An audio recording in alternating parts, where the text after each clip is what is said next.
Dalam dunia penerbangan Indonesia telah menyaksikan beberapa kecelakaan paling mematikan dalam sejarahnya. Dan buat kalian yang udah lihat video-video aku sebelumnya, pasti bisa paham apa yang aku maksud. Salah satunya yang akan aku bahas hari ini, sebuah pesawat yang sedang melakukan penerbangan demonstrasi bisa mengalami kecelakaan tragis yang memperlihatkan betapa rapuhnya keselamatan penerbangan. Assalamualaikum. Halo semuanya, apa kabar? Hari ini Nay mau menceritakan kasus kecelakaan pesawat paling mengerikan di Indonesia. Dan by the way, ini udah part 3, jadi kalau kalian mau lihat part sebelumnya bisa langsung klik card di atas atau cek kolom deskripsi di bawah ya. Nah oke, nggak pakai lama, langsung aja mari kita mulai. Sebelum itu seperti biasa, video ini bertujuan untuk mengedukasi, bukan menginspirasi, jadi diharapkan kebijakan penonton sekalian. Langsung aja, mari kita mulai. Yang pertama ada kecelakaan pesawat Sukhoi Superjet 100.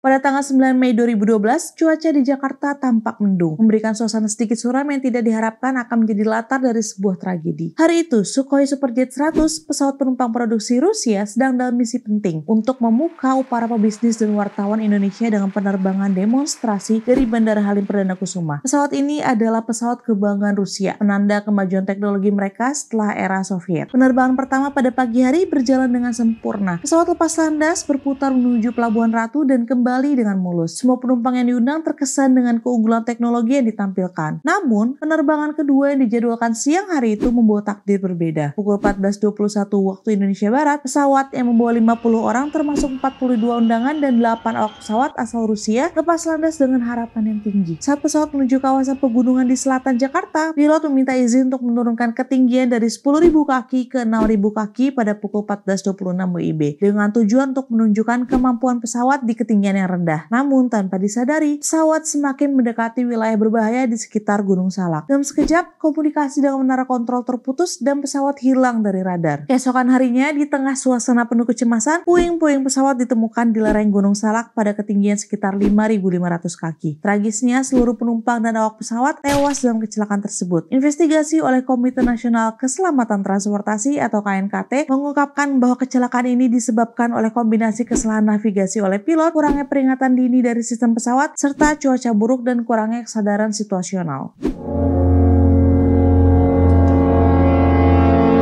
Pada tanggal 24 Juli 1992, cuaca di Ambon sangat buruk dengan hujan deras dan angin yang kencang. Mandala Airlines penerbangan 660 bersiap untuk penerbangan dari Bandara Hasanuddin di ujung Pandang yang sekarang itu Makassar menuju Bandara Patimura di Ambon. Pesawat jenis Vickers Viscount dengan nomor registrasi PKRVU ini membawa 70 penumpang dan 6 awak pesawat. Penumpang yang terdiri dari berbagai latar belakang siap untuk tiba di Ambon dengan harapan dan rencana masing-masing. Namun cuaca di Ambon tidak bersahabat. Hujan deras dan angin kencang melanda area bandara membuat visibilitas sangat terbatas. Meskipun demikian, pilot tetap melanjutkan penerbangan berharap bisa mendarat dengan selamat di Bandara Patimura. Saat pesawat mendekati Ambon, kondisi cuaca semakin memburuk. Turbulensi kuat mengguncang pesawat dan jarak pandang hampir nol membuat navigasi menjadi tantangan yang besar. Pilot berusaha keras untuk menavigasi pesawat melalui cuaca buruk dan mengikuti instrumen navigasi yang ada. Namun, saat pesawat berada dalam tahap pendekatan akhir, masalah serius mulai muncul. Sistem navigasi mengalami kegagalan membuat pesawat kehilangan jalur yang tepat untuk mendarat. Lalu dalam kondisi yang sulit dan visibilitas rendah, pilot berjuang untuk mengendalikan pesawat. Tiba-tiba pesawat menabrak lereng bukit sekitar 1.000 meter dari landasan pacu. Benturan tersebut menyebabkan kerusakan parah pada pesawat dan dalam sekejap api besar berkobar. Kepanikan pun melanda, namun tidak ada yang bisa dilakukan. Seluruh 76 orang di dalam pesawat termasuk penumpang dan awak pesawat tewas seketika. Operasi pencarian dan penyelamatan segera dilakukan namun tidak ada yang selamat. Api yang berkobar menghancurkan harapan siapapun yang berharap adanya keajaiban. Tim penyelamat hanya menemukan reruntuhan pesawat dan sisa-sisa kebakaran yang sangat mengerikan. Investigasi yang dilakukan oleh pihak berwenang mengungkapkan bahwa kecelakaan ini disebabkan oleh kombinasi faktor cuaca buruk dan kesalahan navigasi. Cuaca ekstrim menghambat visibilitas dan memperumit upaya pendaratan, sementara kegagalan dalam sistem navigasi pesawat membuat pilot kehilangan arah yang tepat. Tragedi Mandala Airlines penerbangan 660 menjadi salah satu kecelakaan penerbangan terbesar dalam sejarah Indonesia, dan insiden ini menekankan pentingnya perbaikan dalam sistem navigasi pesawat dan kesiapan terhadap kondisi cuaca ekstrim untuk memastikan keselamatan penerbangan di masa depan.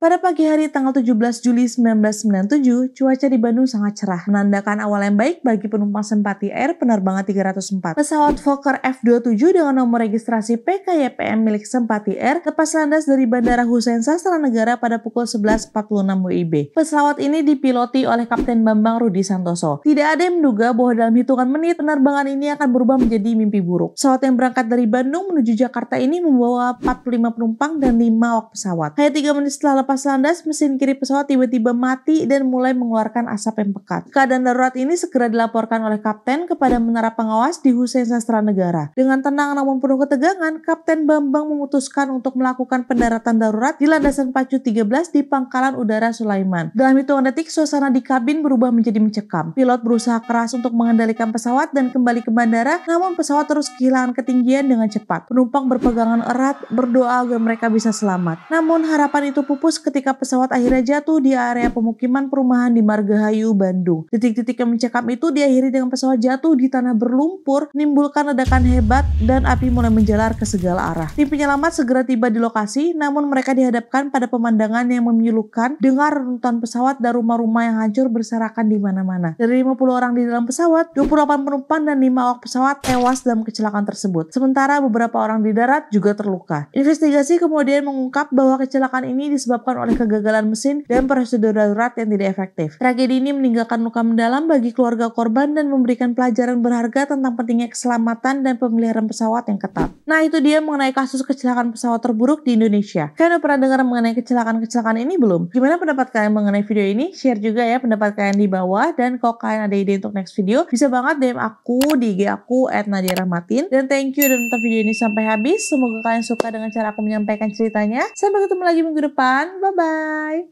Jangan lupa subscribe ya.